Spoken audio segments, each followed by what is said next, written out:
afternoon.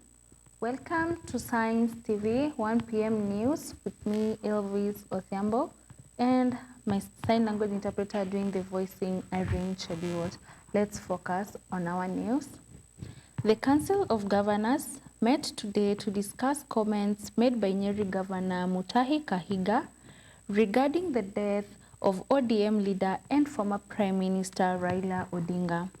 Reports indicate that the council is reviewing claims that Kahiga's remarks were inappropriate and could ignite political tensions. It is expected that strict measures have been taken against Governor Kahiga, including pressure to issue a public apology for his statements. The council has clearly distanced itself from Kahiga's comments, emphasizing that they do not represent the official stance of the governor's body. Council leaders stressed the importance of maintaining the dignity of national leaders and ensuring that personal opinions do not lead to division or political conflict.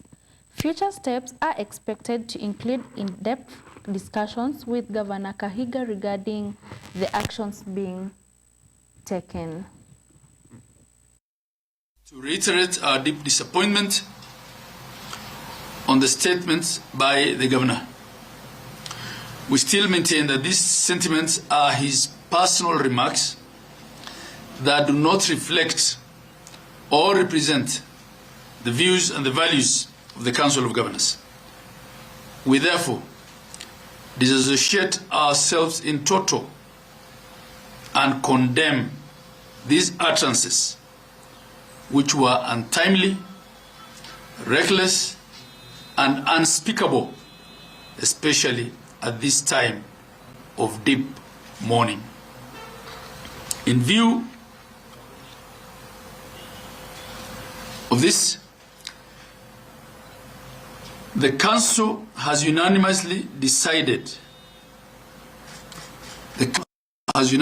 agreed to remove His Excellency Kahiga Mutahi from the leadership of the Council as the Vice Chair with immediate effect.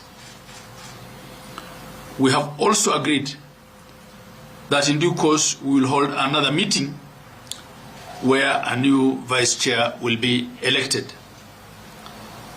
But as of today, the resolution of the meeting is that the Council has passed a vote of no confidence on His Excellency Kahiga Mutahi and has agreed to remove him as Vice Chair with immediate effect.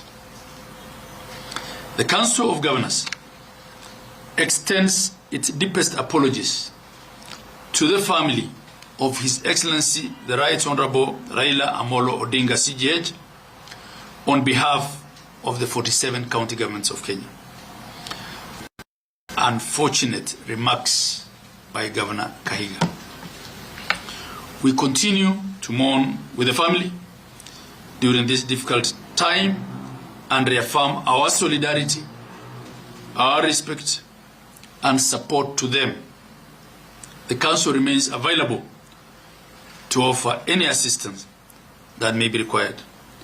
We further urge all leaders across the political divide to exercise restraint and mindfulness in their public utterances.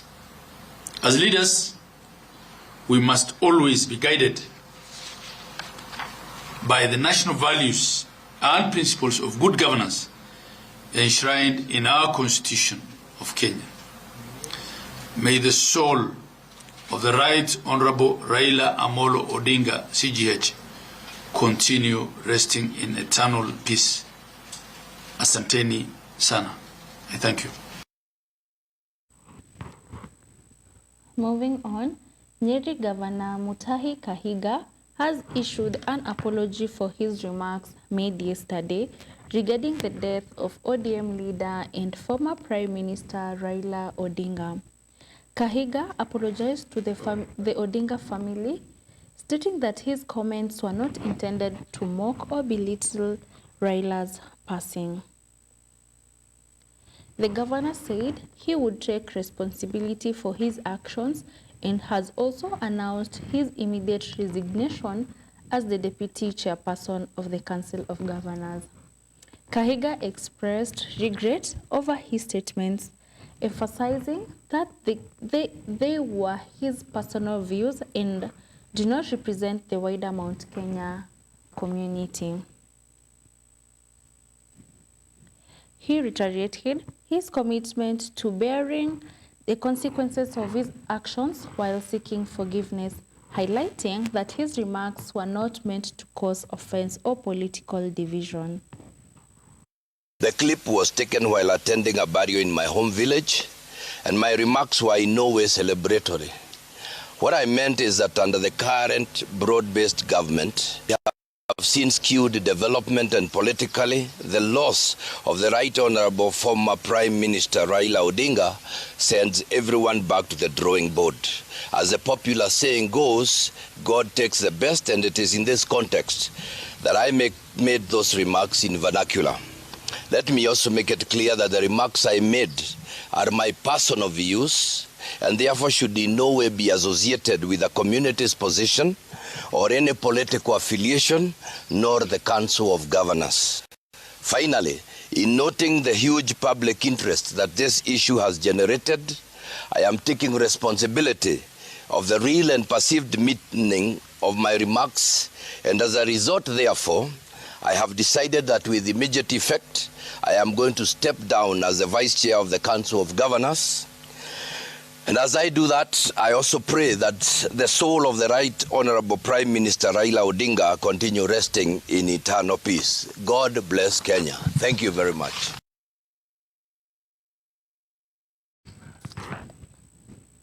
Homa Bay Governor Gladys Wanga, who also serves as the chairperson of Homa Bay County, has led a meeting of leaders from Nyanza to condemn Nyeri Governor Mutahi Kahiga for mocking the death of former Prime Minister Raila Odinga. The leaders expressed outrage over Kahiga's remarks, which suggested that the Mount Kenya community might benefit from development following Raila's Odinga passing. They criticized Kahiga for claiming that Raila had allegedly directed government attention and resources only to Nyanza and Western Kenya. Nyanza leaders called for accountability and emphasized the importance of respecting national leaders, noting that such statements risked deepening regional divisions and political tensions. From someone who occupies a respectable position of the Vice Chairman of the Council of Governors, it is utterly absurd and astonishing. We therefore demand that he immediately resigns from this position with immediate effect, and the COG cannot have a loose-mouthed, reckless, primitive and irresponsible person holding such a position. That the very, very position that Kahiga holds as Governor of Nyeri is a creation of the fight of Raila Odinga. And we know that there is politicians like Kahiga who in the life of Raila Odinga have used him as a bogeyman to scale their own political heights there. But it is shocking that they continue to make Raila a bogeyman in his death. And what I know is that Kahiga does not speak for himself. Kahiga is the spokesperson of Rigathi Gachagua. We have been out of government since time immemorial, but we've always been here. The only government that has given us full recognition is this of President William Samoei Ruto. And as my chair has ably said, the line has been drawn. Thank you, my friends, in condemning the words of Governor Kahiga as primitive and uncalled for. You will recall that Gachagua, and I agree with our governor, he says that the owner of this dog, and permit me for using that word, is Rigathi Gachagua himself. So we must place this filth at the doorsteps of Honorable Rigathi Gachagua. Moving on, the Nyamira County Nurses Union has issued a strike notice after 14 days, accusing the county government of failing to pay some of their members' salaries for over 10 months, favoritism in promotions, and poor working conditions.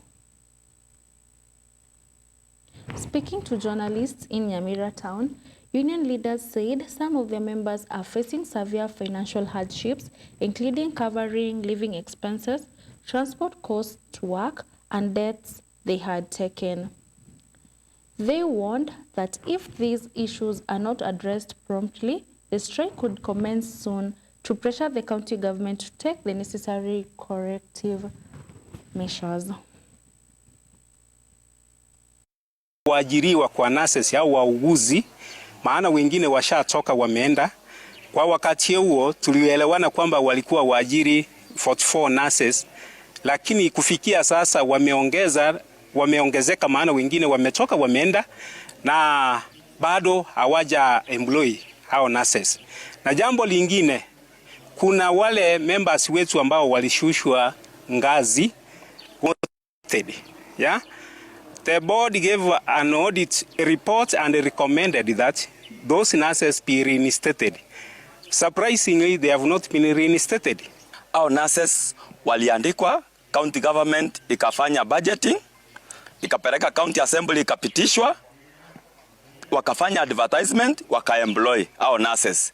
Lakini sasa ile pesa yenye ilikuwa imetengewa, kuna watu ambao inasemekana walimeikula. Sasa watoto wa watu ambao wakafanya kazi kwa miezi 8, tumekaa tangia wakati huo karibu miaka 2 ama ngapi? Miaka 3 hawajawahi lipwa area zao, wako na madeni.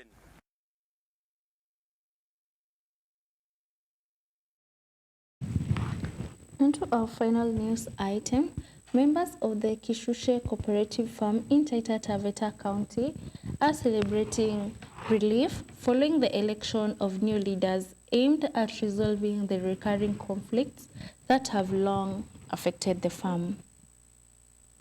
The county's Deputy Governor, Christine Kilalo, stated that the appointment of new leadership will create opportunities for various investors in the mining sector as well as in livestock farming. The farm, covering more than 60,000 acres, has been embroiled in leadership disputes for years, with mining activities frequently halted, leading to significant job losses and economic disruption in the area. To have economic value, inatakana ibaki vile ilivyo ili tuweze kupanga investment. Tukifanya land use plans ya hizi ranches, wakikubali zote zifanyiwe land use plans, alafu waweze kuwekeza katika vitengo mbalimbali vile wametambua, it will be of economic value to Taita Taveta. Tukumbuke kwamba Taita Taveta 62% ni Tsavo National Park where we don't have a say over it. Na kwa sababu tunafanya madini kulingana na vipimo ya mining, hii shamba itaweza weka waelekezaji wengi sana, na kando na mambo ya madini vile wengine wamesema, kuna miradi mingine za kuleta income. Tuko na hoteli Kengesha pale, tunataka nayo revive, tutafute ma investors tuendeleze. Tunataka tufanye mambo pia ya carbon credit ili hizi njia za kuleta mapato katika hii ranchi ziwe nyingi. Tunataka kuwa serious na livestock na agriculture, ambapo katika bylaws the main mandate of this ranch was to do agriculture and livestock. So sisi tutapambana kadri na uwezo wetu. Tukishirikiana na members, we make sure that we do proper field lot system. Kwa sababu county government nayo inatu support, we'll make sure that we consult each and every time with the county government in terms of livestock, in terms of management of this ranch, until we have proper structures for this ranch.